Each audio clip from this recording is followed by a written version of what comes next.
Hi, it's Hugh here. In B2B marketing, demand is more important than brand, but only to a point.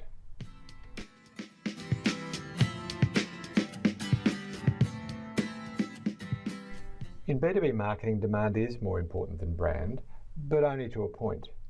You can have too much demand. If you've listened to some of my recent blogs, you know that in 2005 we published the first of our landmark reports into alignment.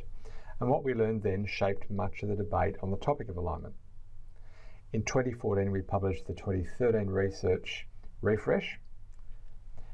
And what we learned about training and process and automation and structure and tactics and demand generation and measurement and location is going to get the debate going all over again. In this blog, I'm going to focus on just one chapter from that report. Chapter 8 looks at how much focus you should give to demand generation. I'll also show you how to get a copy of the whole report for free at the end of this video. Marketing spends its energy on a number of key activities. Some of its energy is spent getting the market ready. We call that environmental marketing, or in this graph, EM. It's all about creating an environment for success. Some energy is spent on getting the channel ready. We call that channel readiness. And some is spent on getting the channel and the market talking. And of course, we all call that demand generation, or DG in this graph. Across the sample, we found marketers allocating the largest portion of their energy to demand generation, 45%, as you can see. 25% to environmental marketing, what you might call branding and positioning, 10% to channel readiness, and 20% to various other activities. Good news, right? As the probability of closing marketing qualified leads grows, the amount of budget allocated to demand generation also grows steadily from 34% to 52%. Let me say that again. We looked at closure rates, we looked at expenditure. So as the probability of closing an MQL grows, the amount of budget that was being spent on demand generation grew with it. But we couldn't prove any causality. That is, when we turn that data on its head, which is what we did to all the data, and looked not at what do successful companies do, but looked at what made them successful, we saw a different picture. When we looked at the input, that is, how much energy is spent across EMDGCR, or environmental, demand, and channel readiness, and the consequential closure rates, we found really inconsistent patterns for MQL closure, or MQL to SQL acceptance, and SQL closure, which you may remember from earlier blogs, are the measures that we look at. But we did find a distinct pattern for proposals.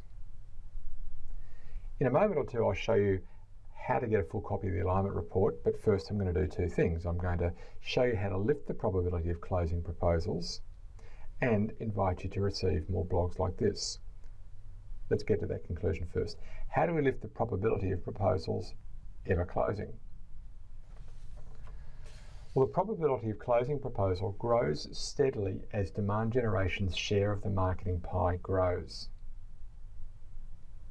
But, and this was a big lesson for us, closure rates peak at 35% of total budget and steadily decline from there. So although the average expenditure on demand generation is 45% across the sample group, this report shows that 35% is the ideal expenditure. That is, let me just explain that again. Progressively increase how much you spend on demand generation, and you will see a complementary increase in proposal closure rates. So that's a good thing. But it stops when your demand generation hits 35%. And it actually goes down from there. More demand does not equal more closed deals. Although we advise businesses to adjust their demand allocation generation as the target market matures, in fact up and down, our average recommendation, or the recommendation across the board for all buyer maturity stages, has been closer to 50% than 35%. And this new research suggests that a more modest focus on demand generation might be called for. Well, if you enjoyed this blog, then make sure you subscribe to get either our blog, Funnel Vision comes out twice a week, or Funnel Vision Monthly, which is an editor's grab of the best articles from that month. If you go to mathmarketing.com/blog, you can select one of those two options right now. You can also subscribe to our channel on YouTube if that's how you prefer to consume this content. Now, if you're already subscribed either to the YouTube channel or one of those email blogs, then can I invite you, or in fact even ask you, to share it with a colleague? In fact, why don't you do that now? Go to mathmarketing.com/blog, grab that URL and send along to a colleague with your recommendation. Come back and I'll show you how to get a copy of the report.